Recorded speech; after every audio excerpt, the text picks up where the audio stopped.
If we finally defeated all the enemy factions in New York, found samples of the disease, survivors who developed immunity, and notes on the original formula which helped Dr. Jessica Kindle draft up a vaccine, why have we suddenly been called upon to Washington DC? Keep watching to find out exactly what went down in DC that caused the need for us, the division agents, to intervene once again.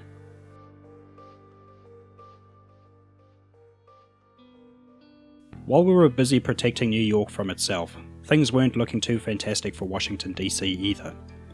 You see, we didn't quite manage to keep the virus contained to New York only. It inevitably spread across the other parts of the country.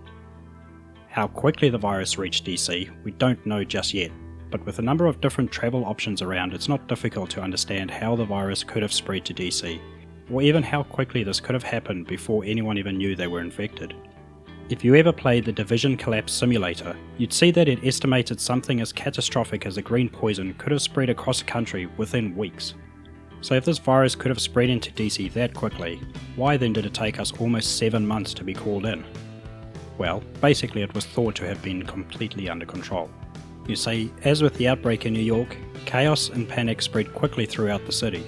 The JTF were there, and in an attempt to try control the spread of the virus even further, they decided to set up a quarantine on Roosevelt Island. The man they put in charge of this quarantine was Colonel Antoine Ridgway. We can presume that the quarantine worked relatively well for a short period of time, but because it was set up to only prevent the spread of the disease further, people had already been infected, which meant there was still a lot of sickness and death within that confinement, let alone what chaos might have been happening outside of those walls.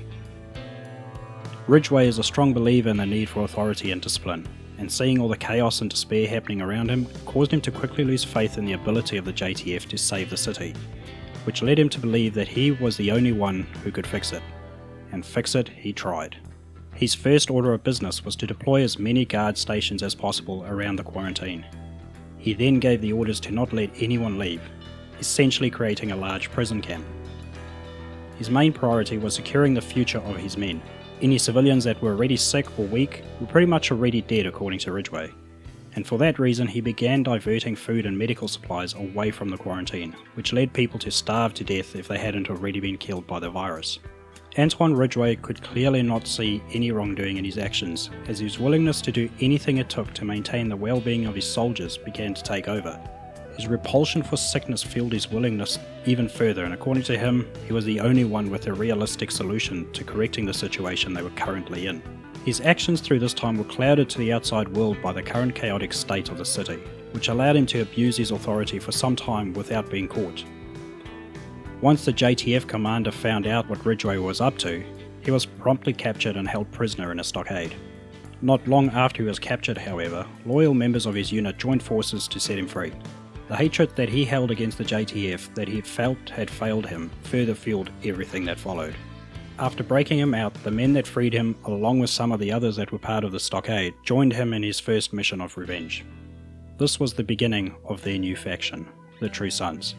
Their first mission was to capture and execute the JTF officers who had imprisoned him.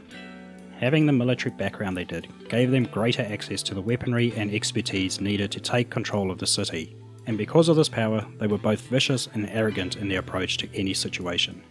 They were well trained and extremely disciplined within their faction, with the ability to quickly adjust their approach to any fight. Through intimidation and extreme violence, they quickly made their way to the top of the food chain. They now ran the city through a paramilitary dictatorship, and nothing would stop them, and anyone who tried were quickly eliminated.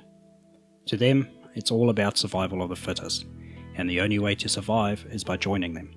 Those that refused are made examples of.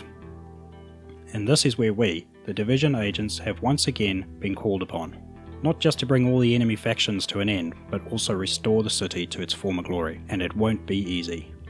This time, however, we are not alone in the fight.